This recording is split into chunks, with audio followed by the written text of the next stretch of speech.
Hola, buen día. Hoy que es 18 de mayo del 2024 en el planeta Tierra, ¿verdad? Estamos aquí muy contentas hoy en el podcast Diamante porque tenemos un invitado maravilloso que es Guillermo Casenave, que es compositor y escritor y también un despierto porque comparte muchas cosas a través de su arte y me voy a permitir leer un pedacito de algo que él escribió, que él dice que a través de su música le gusta conectar, unir y canalizar y sentir en cada nota que somos un solo cuerpo, una realidad unitotal. Y también, por otra parte, él pone que todo es extraterrestre. Entonces, Guillermo, bienvenido. Muchísimas gracias por escogernos y por estar aquí. ¿Cómo estás? Bien, gracias a ustedes o a vosotras, o como se diga, por invitarme. Encantado de compartir este espacio con ustedes y con quienes nos estén viendo. Exacto. Guillermo, siempre empiezo con una pregunta, porque escuché tu música, no toda, la escucharé con calma y vi algo que escribiste. Entonces, la pregunta es, Guillermo, ¿en qué momento empieza a canalizar o a cuestionar qué es lo que pasa en esta tierra, en este mundo, en esta Matrix, en este universo? ¿En qué momento empieza este camino o este recordar? Cuéntanos. Pienso que fue cuando estaba en el colegio, pero yo no me di cuenta que me había dado cuenta. O sea, yo me di cuenta mucho después que empezaba a darme cuenta. Esto parece un trabalenguas, pero realmente cuando estaba en el colegio me empezaron a pasar cosas raras en el sentido de que yo era obviamente muy chico y cuando era muy chiquito yo miraba un plato de comida y, por ejemplo, de lentejas o de arroz y me venía un número y yo decía ahí, o ñoquis, y yo decía ahí 112 ñoquis, le decía a mi madre, y los contaban y había 112 ñoquis. Entonces, pero acertaba también los granos de arroz, acertaba todo. Yo hacía como un escáner y acertaba. Entonces, estaba jugando al ajedrez desde los 7 años y ganaba todas las partidas, incluso partidas simultáneas. Yo ya veía todo lo que iba a pasar en la partida.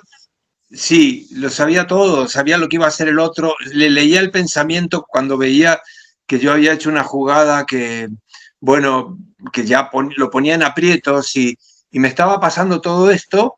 Y en el colegio yo no quería ya, o sea, iba a un colegio donde me prohibían hablar en castellano, me obligaban a hablar en inglés y entonces yo odié ese idioma.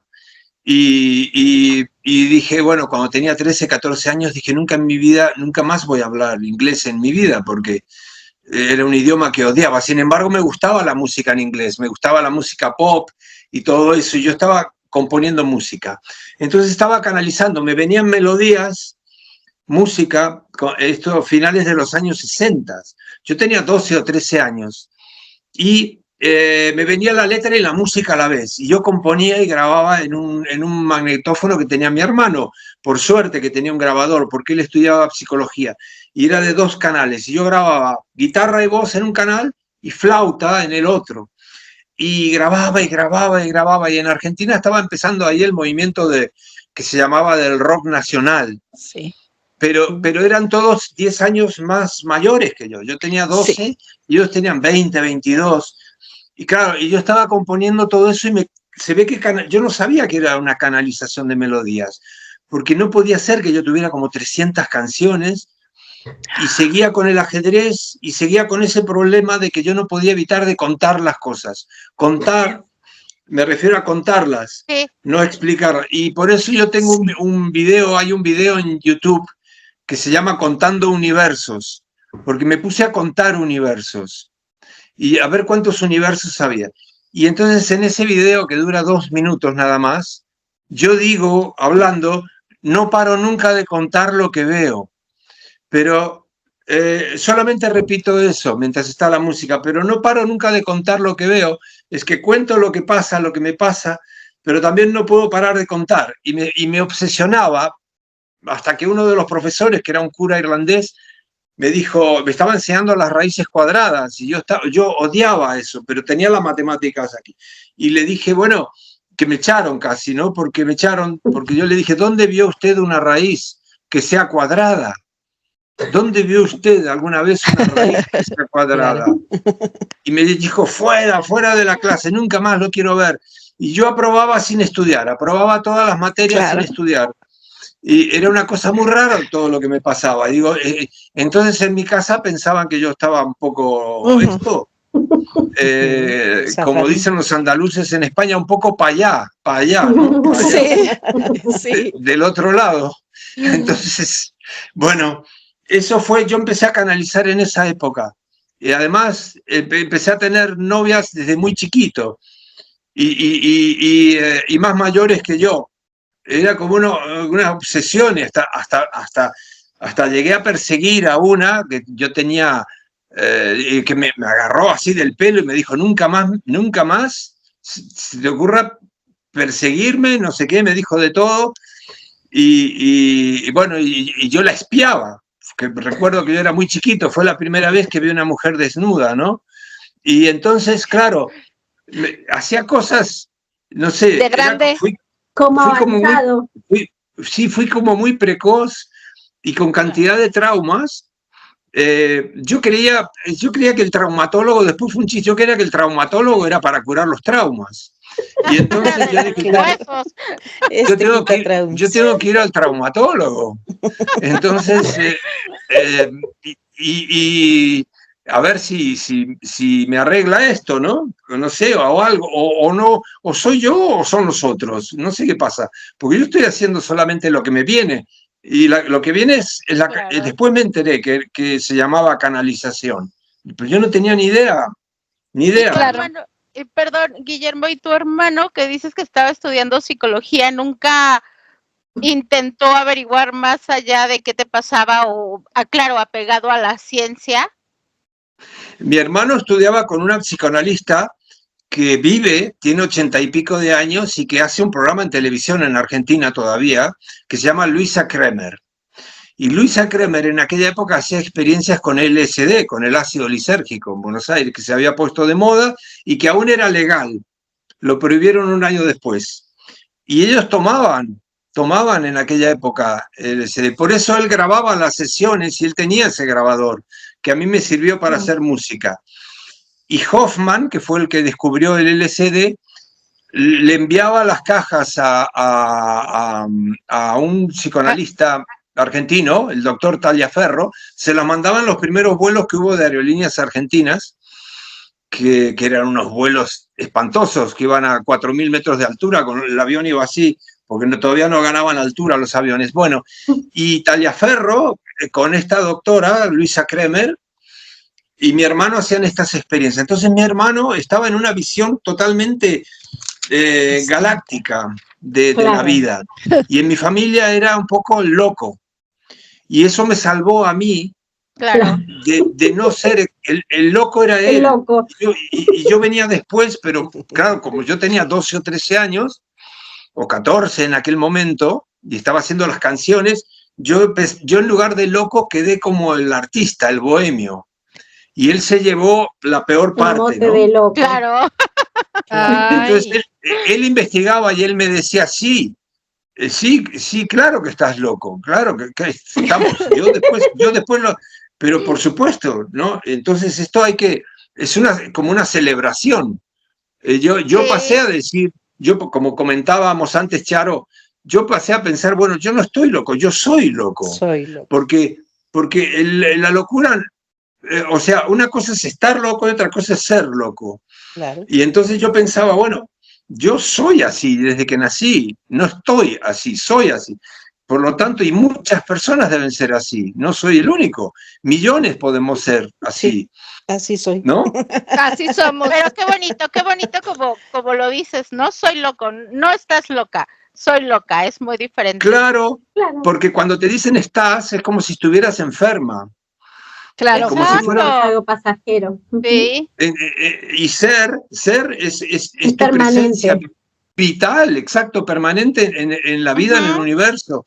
Entonces, loco además viene del latín del local. Y loco, si buscamos en el diccionario, quiere decir el que está en su sitio. Quiere decir que si nosotros estamos en nuestro sitio, los que están desubicados son los cuerdos. Con los demás, Claro. La prueba está que en la historia todos los llamados locos son los que cambiaron el mundo, los que descubrieron cosas, los que hicieron la mejor música. Todos los locos son los grandes, ¿no? Y los cuerdos, no sé. Son mediocres. Es posible, es posible. Pasa Entonces, Están ahí Lo que caminando unos detrás de otros. Ven la vida pasar. la mayoría es la que... política. Exacto, Lore. La mayoría es la que rige la normalidad. Es decir, que si hay 1 millón de cuerdos y nosotros aquí somos 5 personas, entonces, claro, nosotros somos los anormales, porque somos minoría, pero mayoría no quiere decir nada. En la Argentina, cuando yo era chico, había un chiste que te decían, coma caca, 3 millones de moscas no pueden equivocarse. Pero, entonces, claro. ¿Qué mayoría es esa? No sé. Claro. Yo siempre Habría que- pregunto qué es la normalidad, ¿no? O sea, porque igual en los colegios que te dicen, es que este niño no es normal. Bueno, ¿qué es normal para ti?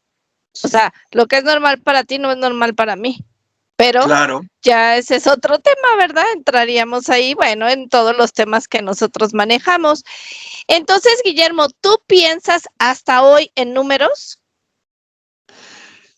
Se me mezcla todo, se me mezclan los colores con la música, luego me enteré que eso se llamaba sinestesia, oigo los colores, veo la música, eso sé que escuché a otros músicos que dijeron que les pasaba lo mismo, y a muchas personas que no tienen por qué ser artistas.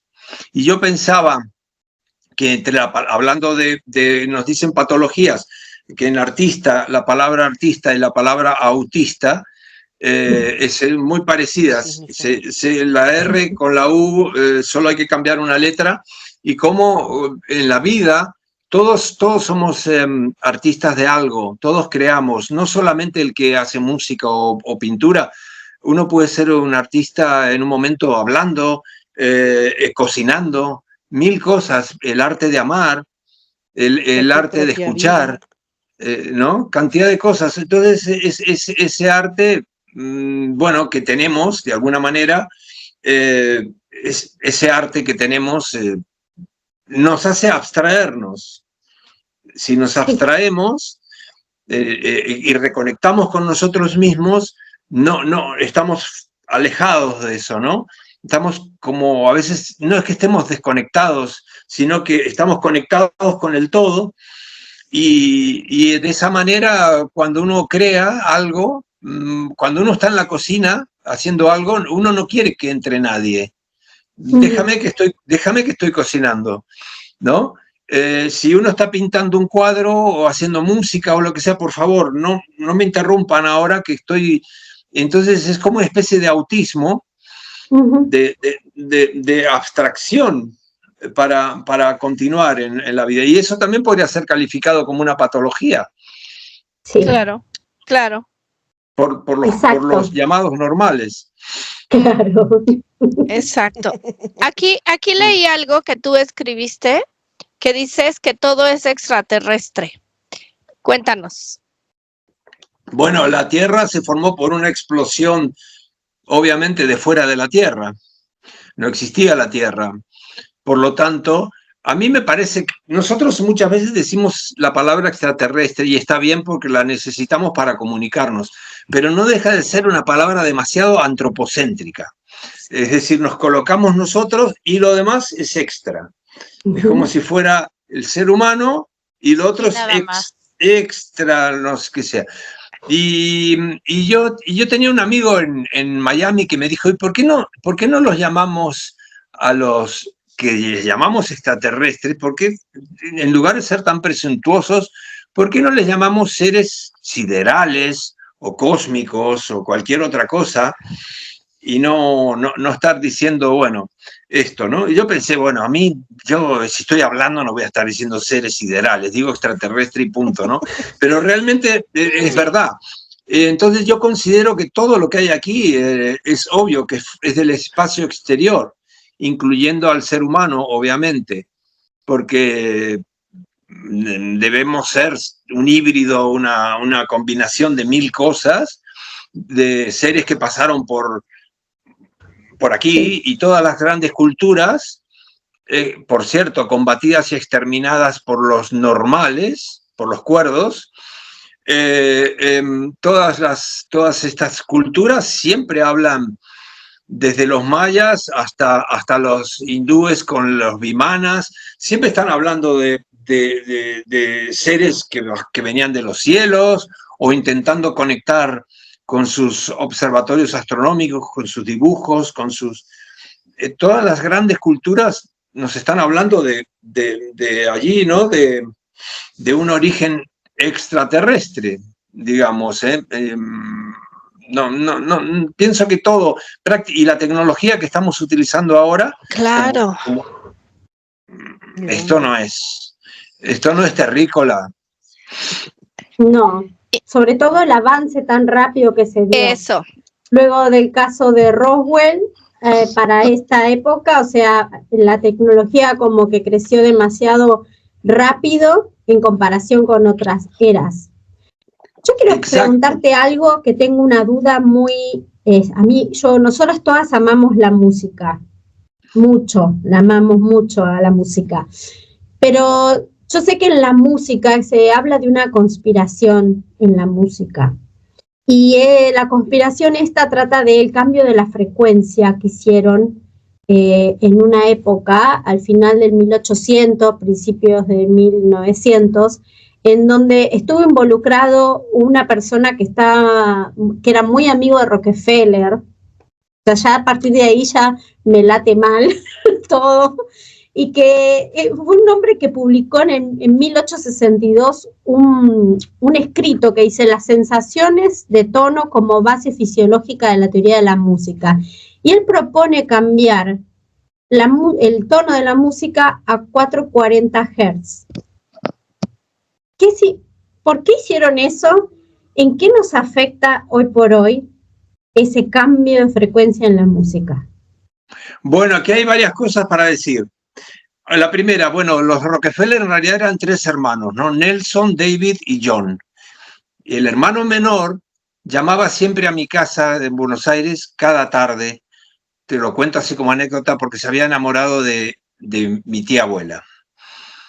Y en aquella época no existían las llamadas, llamaba una operadora, sí, una telefonista, entonces decía, "This is international phone", esta es una llamada internacional, y tardaba como 15 minutos en aparecer. Entonces mi tía abuela estaba ahí, y Rockefeller no tenía su número de teléfono, tenía el de mi casa.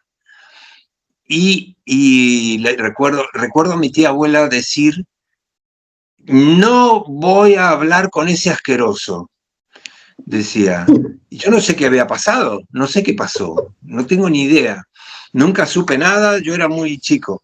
Pero a mí después con todo lo de los Rockefeller, a mí me impresionaba eso, de que Rockefeller, uno de los hermanos, que era el menos importante de los 3, después lo supe, era el que llamaba a mi casa. Oye, Guillermo, y tú, pero tía, el dinero, tía, no importa que no importa que sea un asqueroso. No importa, tía, no importa, piensa en tu familia. Mi tía abuela odiaba el dinero. Recuerdo que hacía con el billete así, que me daba a veces, me decía, "Cuidado, no lo agarres mucho, que eso está muy sucio", me decía. En mi familia siempre había un rechazo al dinero. Siempre hubo un rechazo muy grande al dinero. Pero el tema es que, bueno, volviendo a lo que decías de la conspiración, yo creo que la conspiración empezó incluso antes con las frecuencias, y ahora vamos a eso. Hubo un cambio también porque Estados Unidos tiene la corriente alterna robada a Tesla, como bien seguramente que sabemos aquí, la tienen 110. Y, por ejemplo, en la mayoría de los países de Occidente está a 220. Entonces ellos se colocaron a la mitad de densidad y al doble de velocidad para ralentizarnos a nosotros, tenernos más lentos y más densos. Y entonces ellos ir más rápido. Más rápido también es ir más estresados, pero les conviene funcionar así porque lo que circula, va, pum, como una bala, y no, y qué sé yo, un norteamericano dice ok, y pum, pa, vamos, pum. Yo cuando viví en Nueva York era todo así, no había tiempo para comer, no había tiempo para nada, pum, pam, pim, pam, pum. Y yo venía de Buenos Aires, que yo creía que era algo muy veloz y aquello era tremendo. Pero bueno, entonces, ese cambio de hercios y de frecuencia viene dado también por la idea de crear dos focos de emisión vibratoria para que algunas personas se queden con la vibración anterior y puedan recibir y canalizar, como hablábamos antes, las energías de una manera, y a otras se les da una vibración limitada, hablando de lo que decíamos antes, de come caca, 3 millones de moscas no pueden equivocarse. Están por eso que se hizo ese cambio, pero ya se hizo antes porque Bach en la música clásica, cuando creó o desarrolló el clave bien temperado, y el pianoforte pasó a ser el piano, y ya se desarrolló después del barroco toda la música clásica, el instrumento por excelencia era el piano. Y el piano, si lo analizamos, es un sarcófago que era negro, pero dentro del piano había un instrumento femenino aprisionado, que es el arpa. Entonces, ¿qué hicieron? Agarraron el arpa, que era el instrumento de la creatividad, de la maternidad, de la comunicación con la tierra y con el cosmos, por eso se decía que era el instrumento de los ángeles. La agarraron y la metieron en el sarcófago, le bajaron la tapa, es decir, la secuestraron, y crearon esas notas, la bloquearon completamente, que era la expresión. Por eso las mejores arpistas eran mujeres siempre.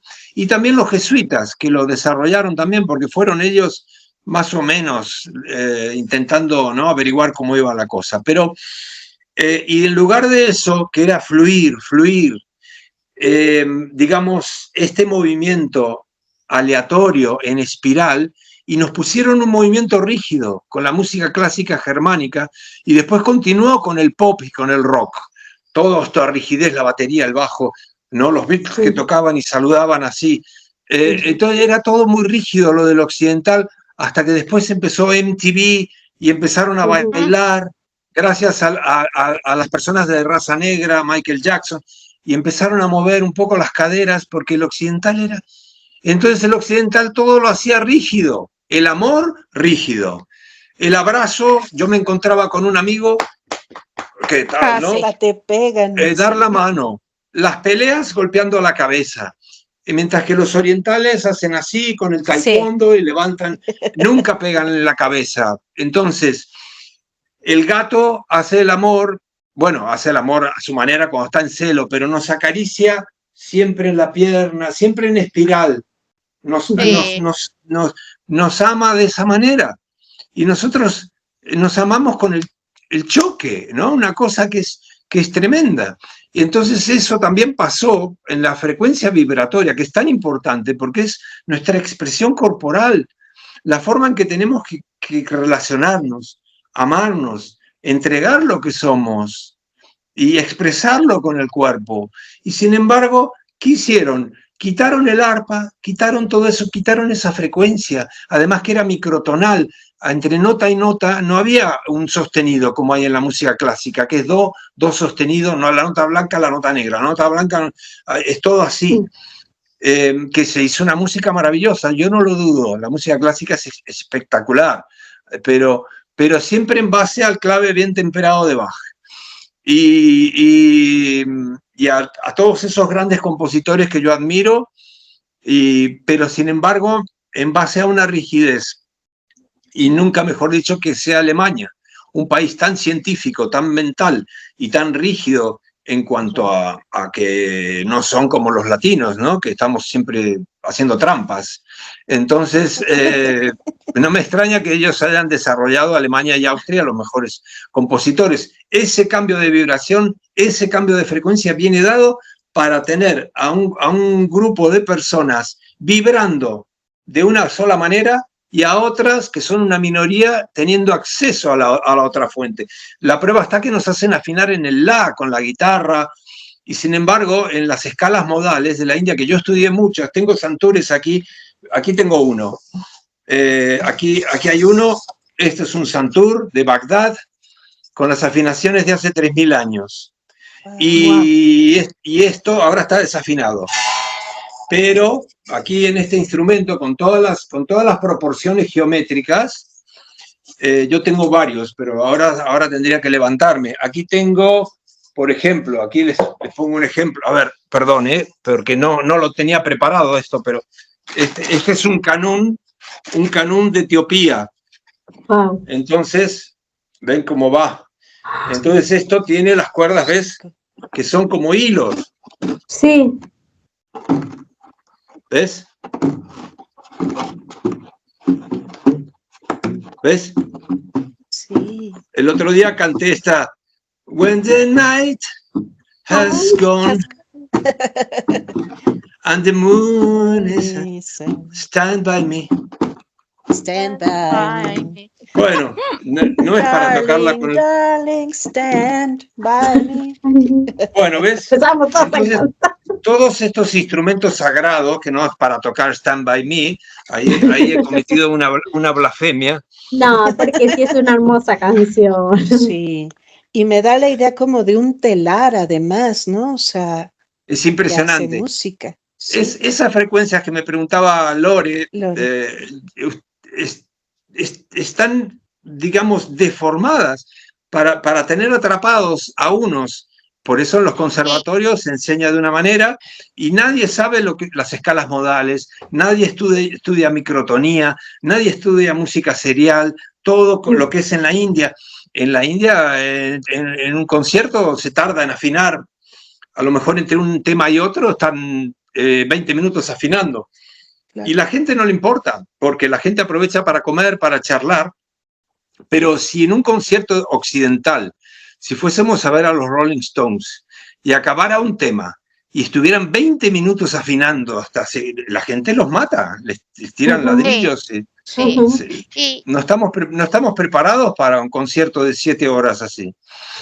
O sea Guillermo, se me viene a la mente una pregunta. Ahorita tú que dices de los instrumentos y de las melodías y las frecuencias. Por ejemplo, África es un continente muy golpeado, demasiado diría yo, pero ahí sí tienen como el ritmo que mencionabas, ¿no? Como el bailar y cómo tocan, incluso el instrumento que te mostraste viene de ese continente. Entonces, ellos... no sé en qué frecuencia están ellos vibrando con esa música, porque no va con lo golpeado que lo tienen. Sobre todo con la cardíaca, con la del ritmo del corazón, porque si nosotros escuchamos, y también muchísimas tribus que hacían pum pum con el tambor, sí. Pum pum. Pum, hey, hello, pum, pum,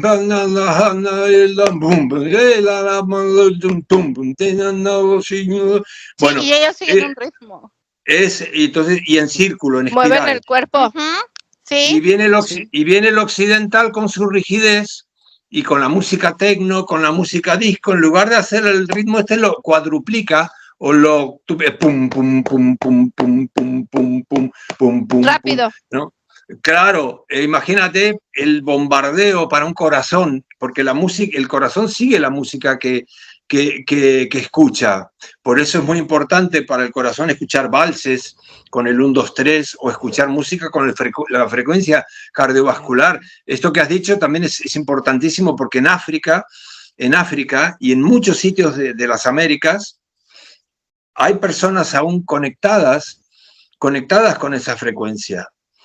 Claro, no lo vamos a encontrar en las ciudades donde están súper acelerados, pero también ahora cada vez más hay personas a un título individual, a un nivel individual, que están intentando conectar con eso. Es muy importante, África tiene la frecuencia cardiovascular, la frecuencia cardíaca, y eso es maravilloso, y eso significa que una persona que está vibrando en eso, en esa armonía, en ese ritmo, nunca se va a extinguir, porque eso tiene raíz.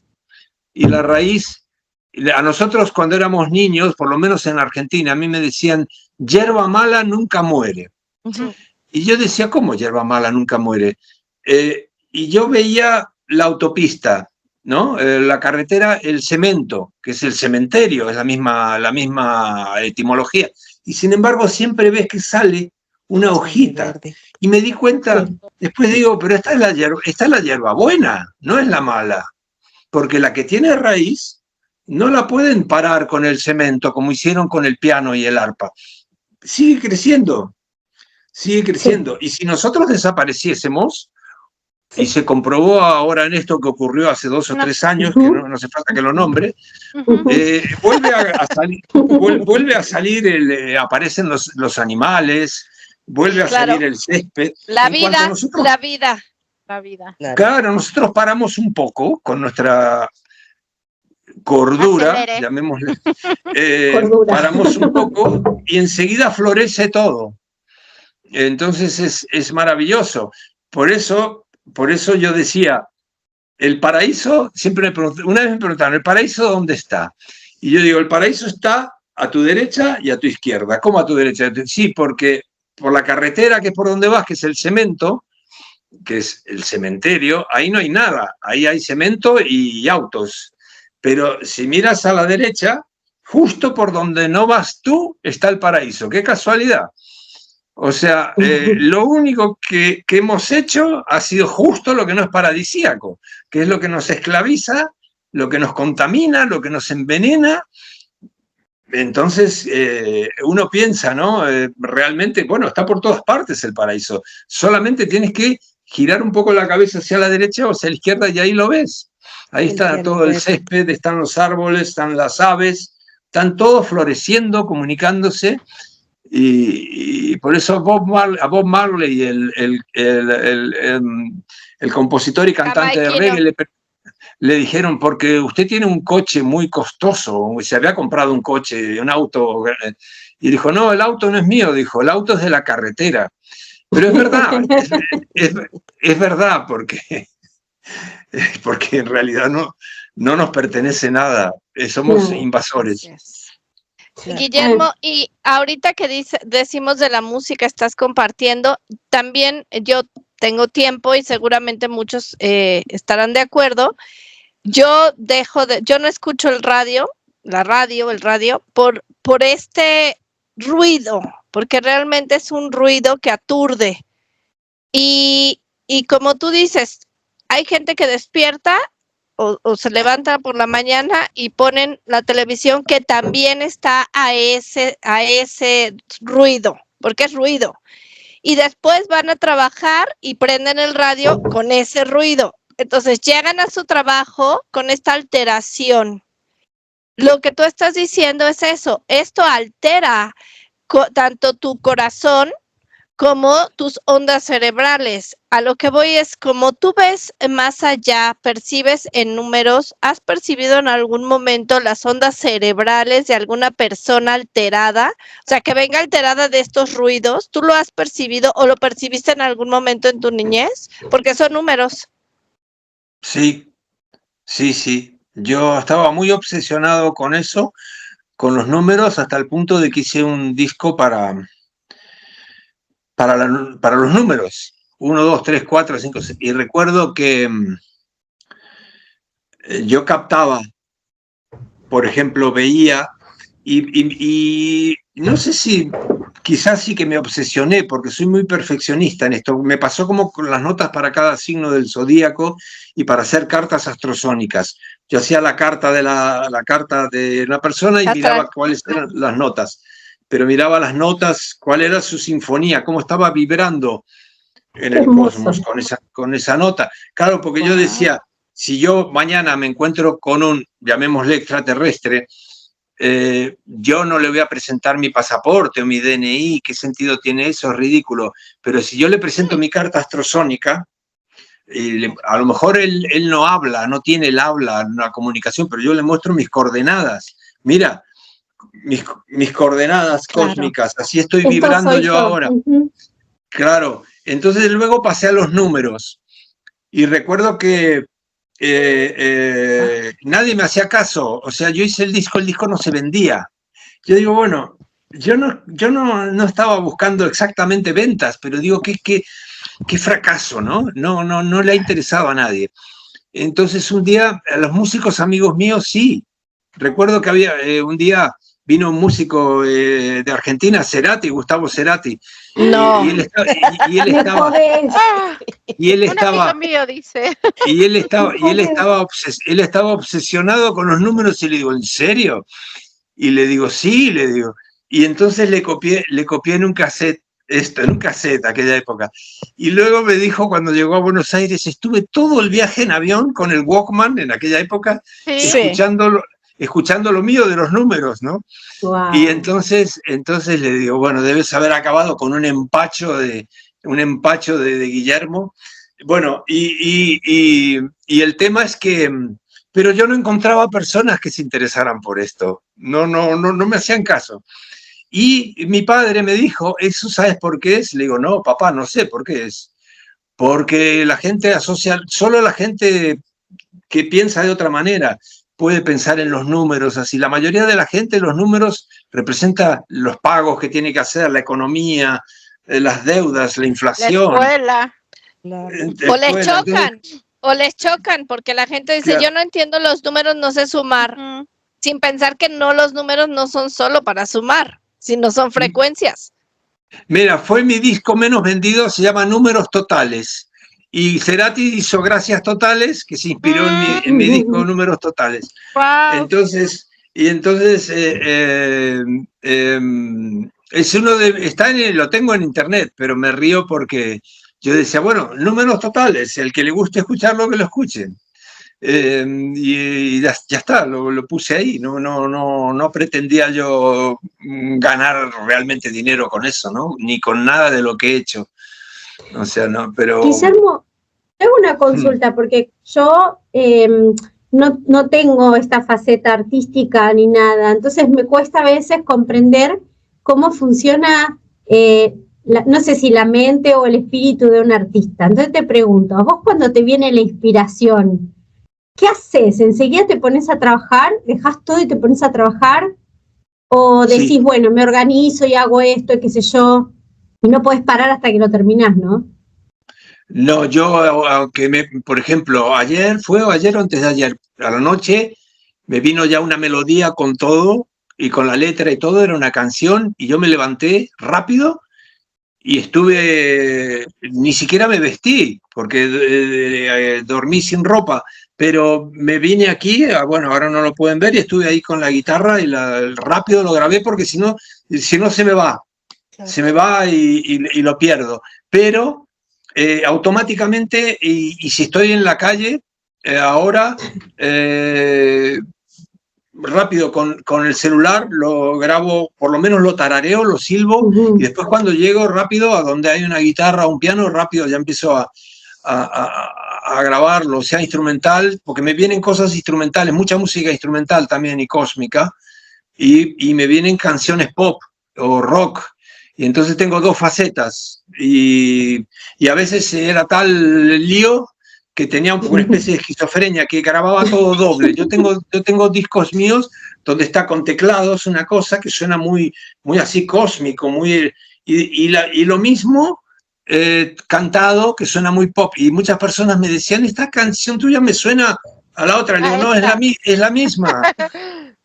Lo único que, bueno, entonces, claro, era todo muy loco, ¿no? Y realmente hago eso, grabo y visualizo, por lo que me decías, Nancy, los números y veo cosas rarísimas, cosas pero realmente raras. Guillermo, No sé y ahorita que dices eso, ahí va esa pregunta, lo estoy pensando, lo estoy viendo, que dijiste ahorita visualizo. Entonces la pregunta es, ¿tú has visto de dónde baja esa información? ¿Has visto algún ser? ¿Has visto algún planeta de donde baje alguna galaxia? ¿Algo? ¿Has visto de dónde baja eso que canalizas? ¿Esa conexión que tú tienes? ¿Con qué? ¿Con quién? Cuando llega cerca de mí, está aquí, más o menos por aquí, y yo lo único que tengo que hacer es, yo estiro y lo agarro. Lo tomas. Lo agarro. Después pienso, esto no es mío, esto viene. Si yo no lo agarro, no pasa nada, Guillermo, lo perdiste, pero lo va a agarrar otro, no te preocupes. No se pierde la melodía. No es patrimonio mío. A mí la palabra patrimonio no me gusta. El patrimonio es el masculino de matrimonio, ¿no? Si les digo la verdad, no me gusta ninguna de las dos palabras, pero digo que tienen connotancias un poco raras. Entonces yo pienso, como, bueno, para que no sigo hablando de esto, pero yo digo, esto no es patrimonio. Tú sigue, tú habla. Porque casualmente ayer estuvimos hablando del tema del matrimonio. ¿Se acuerdan del casamiento, el matrimonio? Que decíamos que es una palabra que está compuesta de por ejemplo, casamiento. Yo digo, en casamiento. En mi casa voy a mentir, miento. Entonces yo siempre digo, yo no me casaría, no me quiero casar, no quiero casarme. Y el hombre llamaba a la mujer, primero decía mi mujer, como si fuera esposa, y le llamaba esposa, ¿no? Claro. Entonces, bueno, el esposo no quiere decir nada, pero esposa sí. Entonces, luego la patria, qué curioso, que la patria era femenino, es la madre patria. Entonces, ¿por qué se llama patria? Si es la madre patria, por ejemplo, si la tierra es la madre, entonces, ¿por qué hubo una chica que dijo hace poco, tendría que llamarse la matria? La matria, o sea, mi matria, es mi país, no la patria, porque están mezclando, como dijimos antes, y no lo voy a mencionar, vacuno, entonces el ganado, que no es ganado, ¿cómo va a ser ganado si pierde, si lo matan? Entonces, está todo al revés. Y casamiento y mandamiento, mandar a mentir. Mandar a mentir. Y bueno, estamos hablando idiomas muy manipulados, donde no sabemos a veces ni lo que estamos diciendo. Pero claro. Estas palabras compuestas, ¿no? Exacto, porque los idiomas primitivos, que se le llaman primitivos, que eran los que tenían la conexión con lo extraterrestre, eran monosilábicos. Eran de una sola sílaba las palabras. Pero llegan los imperios e imponen estos idiomas, el castellano, el inglés, aunque el inglés sacó muchas cosas del chino, ¿no? Yang, Wan, yang, young, joven, yang, bueno, el inglés es un pero, por ejemplo, el castellano, el alemán, el francés, todo, estamos diciendo, claro, lo han abierto tanto que uno tiene casi el deber de hacerle la autopsia, como hiciste ahora, hacerle la autopsia a la palabra para ver qué demonios estamos diciendo. Porque además, diccionario significa la dictadura de las palabras, su significado. Y etimología, que es a lo que nosotros acudimos para averiguar el significado. Etimología quiere decir el engaño, porque es un timo. Etimología, es el timo de la lógica y de todo el sentido. Estamos diciendo una cosa que es ilógica, como el ejemplo ahora. Te vas más allá y entonces estás mantrando, porque estás repite, estás mantrando estas palabras que ¿qué son? Exacto, estás esparciendo algo que bloquea en lugar de abrir, ¿no? Produce lo de las palabras es impresionante. Yo tuve una época donde estaba muy, muy obsesionado también con eso y estaba constantemente buscando el significado y hasta me dijeron que tenía una patología por hacer esto, que le llamaban en Argentina el estado maníaco de libre asociación. Por ejemplo, si tú dices casamiento, te dicen tú tienes el estado maníaco de libre asociación. Libre porque dicen, bueno, le dijiste casamiento porque se te ocurrió, o mandamiento, pero no, libre no. Yo veo que aquí dice casamiento o mandamiento, no es libre, no estoy yo inventándome nada. Está escrito así. Entonces, pero te dicen que es el estado maníaco de libre asociación, que es una patología, me dijeron, por suerte es leve, pero muy contagiosa, muy contagiosa. Sí, yo probaba en una mesa, sí, en una mesa, por ejemplo, en una comida, empiezas a asociar palabras y al cabo de 10 minutos están todos asociando palabras. Es genial. Así que me dijeron, es contagioso y no tiene cura. No tiene cura. Bueno, no importa, no tiene cura. Y volviste a buscar al patólogo. A mí, sí. Al traumatólogo. Digo, al traumatólogo. Bueno, y patología también con el pato, ¿no? Patología, claro, ¿no? Yo un día, pero sí, traumatólogo. Bueno, yo decía, yo soy sexólogo con ese, ¿no? ¿Cómo Claro, me decían, Guillermo? Eres, no me entendían, ¿eres sexólogo de sexo? No, sexólogo de Claro. sexo, ¿no? pensar. Intento pensar un poco, pero eso no existe, me decían, pero si yo lo estaba diciendo en broma, Sí, claro. pero es una profesión nueva. Y profesión, fíjate, sí, perdón. No, termina. ¿Y profesión? Profesión quiere decir profesión. La federación, profeso la federación. Claro, por eso las primeras profesiones vienen de allí, las primeras actividades y todo esto. Y procesión también. Procesión, mira la de cosas que acaban en ción. Y la de cosas que acaban, y las que acaban en ario, la de cosas que acaban en ario. También. Diccionario. Ahora que está de moda, binario. Rosario. Que la de cosas que acaban en ario, ¿no? Y la parte de cuestionar también es un acto, un acto que te lleva a que te censuren, porque también si cuestionas así como tú estás, entonces ahí tienes otra malformación, porque ¿por qué cuestionas? ¿Por qué? ¿Quién te dijo que cuestiones? Mira, llegué a Argentina cuando habían ganado el Mundial de Fútbol, ¿no? Y era una locura.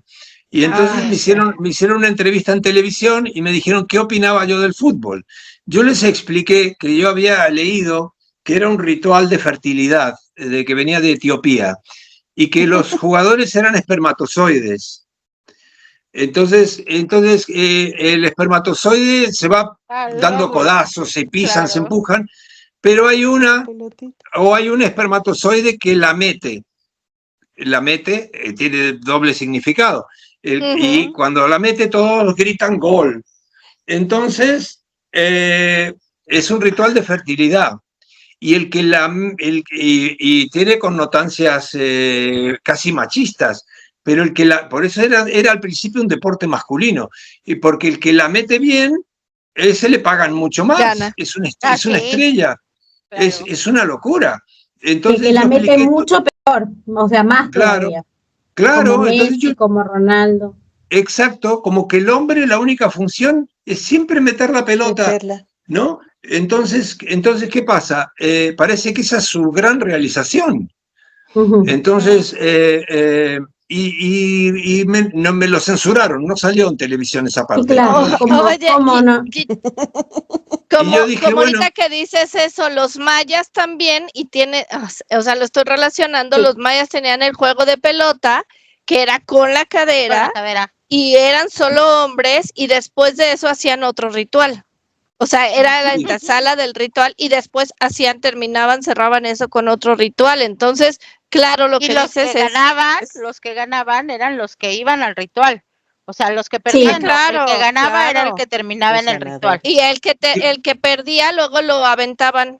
No, o sea, no Yo, vivía. yo estuve con los tarahumaras en Chihuahua, estuve en Barranca Sí. del Cobre, Mm, y me explicó uno de ellos que tenía unos ojos tan increíbles, tan bellos, tan maravillosos, sí. que me miraba y yo le dije, qué ojos más bellos que tienes, ¿no? Este chico era una cosa increíble, la mirada que tenía. Y me explicó un juego de pelota que tenían ellos y que además corrían cantidad de kilómetros. Sí. Eran tan buenos que la vez que representaron a México Ujú. en unos Juegos Olímpicos ganaron todas las medallas y les prohibieron participar. A México le prohibieron participar. Si México lleva a los tarahumaras, ganaría todas las medallas porque corren 100 kilómetros sin parar. Entonces me explicaban esto del juego de pelota que ellos tenían y era maravilloso, pero nada que ver con el fútbol y todo muy ritualesco. Además tomaban peyote antes, Sí. hacían toda una historia muy cósmica, maravilloso. Sí, es el ritual del venado azul. Es el ritual del venado azul y del águila que hacen con el peyote.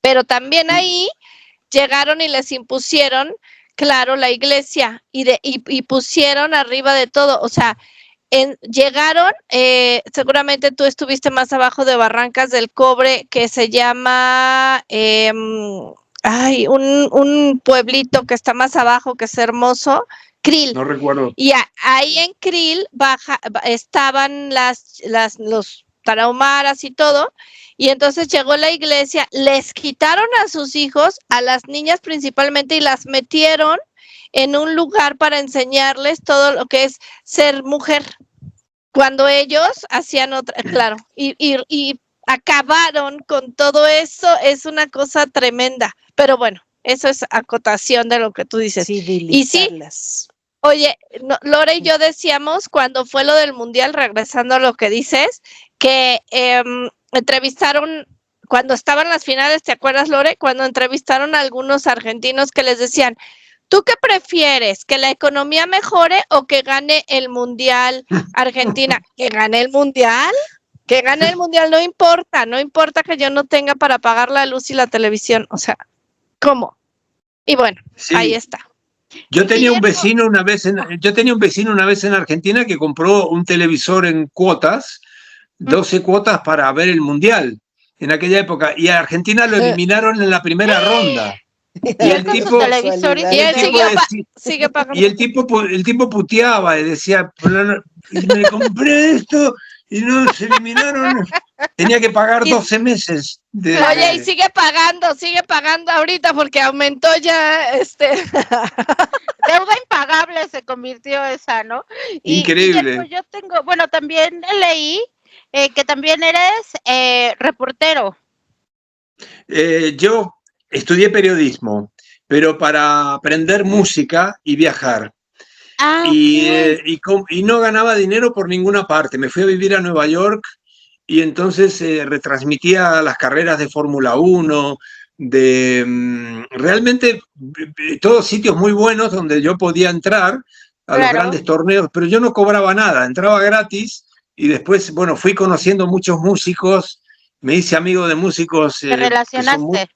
Que son muy famosos. Yo tenía 18, 20 años y yo decía, wow, ahora... Entonces hice un juramento con varios de ellos, porque algunos todavía viven, de no decir quiénes son, porque yo no puedo estar diciendo soy amigo de tal, ¿Y de los que ya murieron? ¿Nos puedes decir? Porque, bueno, Cerati. Bueno, era aparte amigo de uno de los Bee Gees, por ejemplo, bueno, tenía amistad con varios, pero tengo que, porque las familias siguen, pero... Sí. Entonces ¿el periodismo pasa más que bien fue como para saltar a la música? No, yo seguía haciendo música, pero yo lo que necesitaba era equiparme para tener mi estudio de grabación. Y claro, en aquella época no comprar un teclado o un multipista se costaba una fortuna. No había en las tiendas un teclado, que se llamaban sintetizadores. Había que encargarlo y cada uno valía $4,000, $5,000.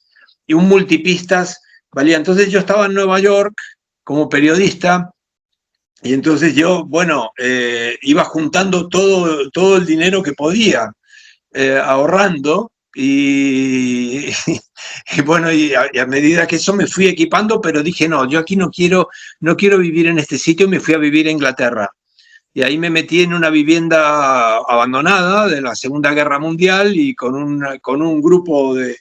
eran casi todas mujeres que tenían un grupo que se llamaba Atlantis y eran muy valerosas, construyeron un barco de madera y cruzaron todo el Atlántico y se instalaron, viven en la selva ahora en Colombia. Guau. Y ellas hacían la terapia, la primal therapy, la terapia primaria, que era la de Janov, la que había cantado John Lennon en la canción Mother.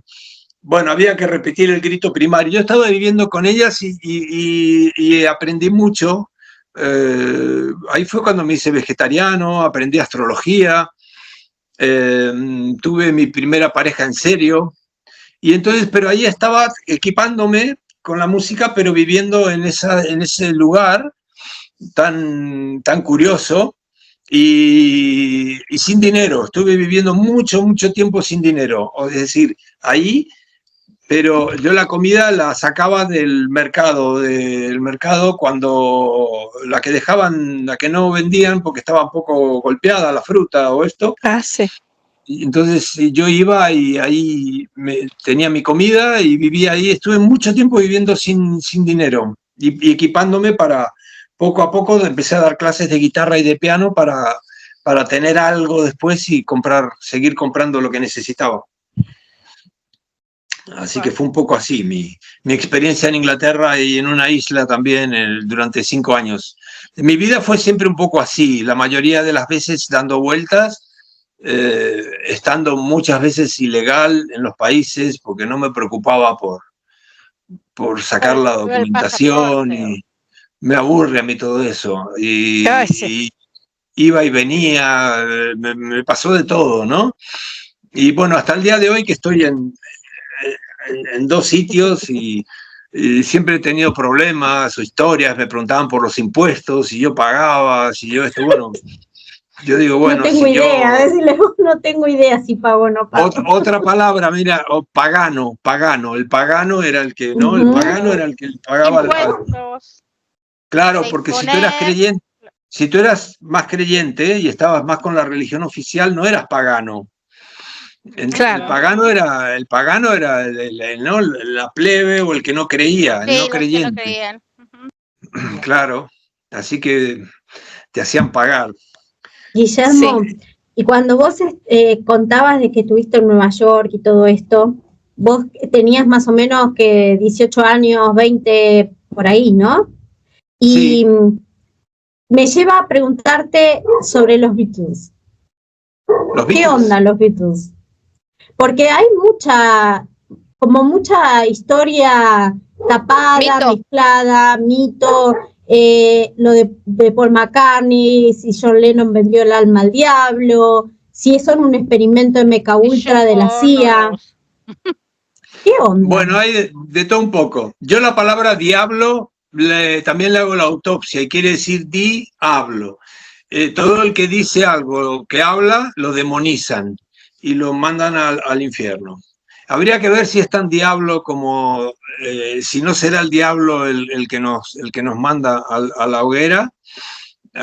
Bueno, pero dejando de lado eso, yo cuando llegué a Nueva York los Beatles no existían, pero recuerdo que una vez vi en la calle a Yoko Ono caminando, me acuerdo, pero realmente pienso que ellos tuvieron que, todos los músicos que firman con compañías discográficas, de alguna manera están entregando algo así como su esencia, porque para mí la música es un arte, no una industria, y eso es la industria musical. A mí me ofrecieron 3 veces contratos, y ahora voy a tu pregunta, 3 veces contratos de multinacionales. Y las 3 veces lo rechacé. Fui como Pedro con Jesús, 3 veces lo negué. Pero, la última fue, me ofrecieron hasta en Hollywood. Yo había hecho música para una película de Hollywood, pero era un amigo mío, era un productor chino que no lo hacía por dinero. Miré una película no importante, no fue una película importante, pero bueno, era en Hollywood. Y entonces me llamaron y me dijeron, Guillermo, si tú estás 8 o 9 años en Los Ángeles produciendo artistas latinos, Juanes, Molotov, Café Tacuba, todo esto, eso fue en los 90s. Después de 8 o 9 años ya tienes libertad total y era Universal. Es decir, después de ahí a un Oscar había un paso. Y yo lo rechacé. El que lo aceptó fue Santaolalla, un argentino. Él lo aceptó. Lo conozco a Santaolalla, sí. Claro, de hecho él ganó varios premios, sí.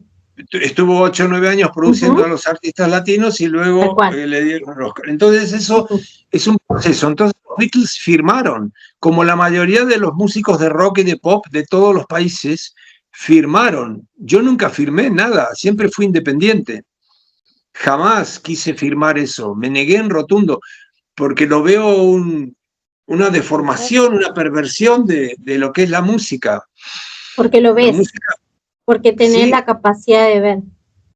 Bueno, la música es un arte, es filosofía, es una religión, es hasta matemáticas, como hablábamos con Nancy. Es matemáticas, pero no es una industria. Una industria es otra cosa. Y esta gente ha hecho una industria. Y los músicos firmaron porque buscan dinero, éxito, fama. Entonces, yo por eso choco mucho con colegas míos por este tema. Incluso grandes músicos, algunos son muy buenos, no digo que no sean buenos, pero firmaron. Y eso implica matrimonio y patrimonio. Y contrato también. Sí, no deja de ser un contrato. Firman un contrato. Claro. Contrato, exacto. Contrato. Bueno, todo es. Y condicionamientos a la música, porque le deben decir, bueno, ahora hay que sacar un disco así, ahora hay que hacer esto, y no te dejan ser, no te dejan expresarte lo que vos querés, lo que tenés dentro tuyo. Claro, yo he sacado 5 discos en un año porque canalizaba mucha música y los mismos distribuidores me decían, Guillermo, no podemos hacer esto, eso es una locura, esto no es comercial. Y entonces tampoco pagaba, la sociedad de autores cobraba una cantidad a los que producían música y yo no pagaba esa cantidad. Entonces me intentaron boicotear y que no se distribuyera mi música. Y me decían, tú tienes que pagar porque el productor... Yo le dije, no, yo soy el músico. Yo compongo, yo tengo mi estudio de grabación, yo soy el intérprete. Además soy el productor porque sé producir música, soy el fabricante porque la fabrico yo y soy el distribuidor. Yo no necesito nada de ustedes. Entonces enviaron en aquella época un fax, en lugar que no había internet, a todos los fabricantes de música, y a mí me lo mostraron que decía prohibido vender nada de Guillermo Casanave en soporte, y me lo mostró el jefe de fabricación que me fabricaba a mí, Guillermo, no te preocupes, porque nosotros vamos a seguir fabricando tu música. Querían borrarme del mapa, no querían, porque yo era un mal ejemplo, y en los debates en televisión o en radio, como estamos hablando ahora, no había internet en aquella época, pero yo no me callaba, y entonces me odiaban, era como un enemigo. Claro, porque representabas toda la libertad que los demás no tenían y de los que todo el mundo se podía llegar a beneficiar. Si todo el mundo se da cuenta, si todo el mundo dice, él lo hace, porque yo no, se le sacaba el curro un montón. Exacto. Era autónomo, ¿no? Entonces eso a la gente no sale del sistema, sale del sistema y el sistema no le conviene. Sí, yo me hice una casa en un bosque, ahí se ve el estudio, ahí me quedé, y ahí me quedé en el medio del bosque. Entonces me quedé ahí como escondido, componiendo y conectando. Y volviendo a lo que me decías de los Beatles, ellos firmaron y con Brian Epstein, y Epstein. Hay cosas que... Entonces, bueno, él contactó con Ed Sullivan y con toda una serie de personas vinculadas a lo que hablábamos antes de Rockefeller y de todo esto, y automáticamente el que pasaba por el show de Ed Sullivan lo veía todo el mundo, y ahí ya se fabricaban los discos y ahí ya se vendía todo, era toda una cosa muy, muy bien conectada. Entonces los ingleses, que para los ingleses lo único importante era lo que ellos decían, lo que ellos llaman América, América, América, América, América. Entonces, bueno, y yo estaba allí, yo hacía giras por Estados Unidos, giras independientes, y tocaba gratis en las universidades. Entonces yo le decía, pero no vas a cobrar nada. Bueno, yo le decía a los profesores, a los directores, que lo único que les pido es que pongan una urna y que cada estudiante lo que pueda poner para apoyar lo mío. Yo toco gratis. Y claro, empecé a tocar gratis, pero resulta que había 2.000, 3.000 alumnos y yo salía de ahí con $5.000, $6.000 en el bolsillo. Ganaba muchísimo dinero. Y digo, qué curioso, me está premiando el universo ahora. Empecé gratis, estoy ganando mucho dinero. Empecé a vender mucha música, así, todo. Me pasaban cosas muy raras. Y hacía giras por Estados Unidos de esta manera y después seguía por México. Seguía en México, o a veces empezaba en México y después en Estados Unidos. Y me fue genial en los dos lugares. Y ellos decían América, América. Y entonces me preguntaban, ¿y usted de dónde es en inglés? Where are you from? I am from America. Yo decía América. American, pero no, tu acento no es, ¿de qué parte de América eres? ¿De Buenos Aires? Ah, no, eso no es América, eso es South America. Claro. ¿Y entonces qué es? Ajá. South America, Central America, Unión Americana. América. América, al fin y al cabo. Sigue siendo América, claro. América, Pero bueno, yo en aquella época provocaba mucho, ¿no? A propósito, buscaba la confrontación. Y tuve algunos programas muy divertidos en televisión, ahí todo. Pero bueno, fue aquella época, ¿no? Y realmente no me puedo quejar cómo me ha ido en mi carrera y cómo me sigue. Estoy muy contento, pero con cantidad de obstáculos, de enemigos ocultos, de personas que yo ni sabía que estaban en contra de todo esto. Después me enteré, ¿no? Que tenía enemigos, y digo, pues yo no sé ni quién es, apenas sé el nombre de esta persona, no. Son los señores Smith, ¿no? Como en la Matrix. En la película de Matrix, los señores Smith que están ahí todo el tiempo vigilando qué hagas y qué no hagas. Exacto, y referente a lo que decía Lore también de MK, bueno, no sé qué dijiste de la CIA, bueno, forma parte de la conspiración. Y los seres humanos somos muy conspirativos, porque si yo pongo por ejemplo, me pongo de acuerdo contigo, Charo, contigo, Nancy, vamos a poner una farmacia, ¿no? Vamos a hacer una farmacia. Y entonces yo digo, bueno, no le digas nada a nadie, lo primero que te digo, no le digas nada a nadie porque si no nos van a robar el invento. Sí. Ya empezamos a conspirar, claro. Y luego empezamos a idear cosas. Y conspiración quiere decir co-inspiración.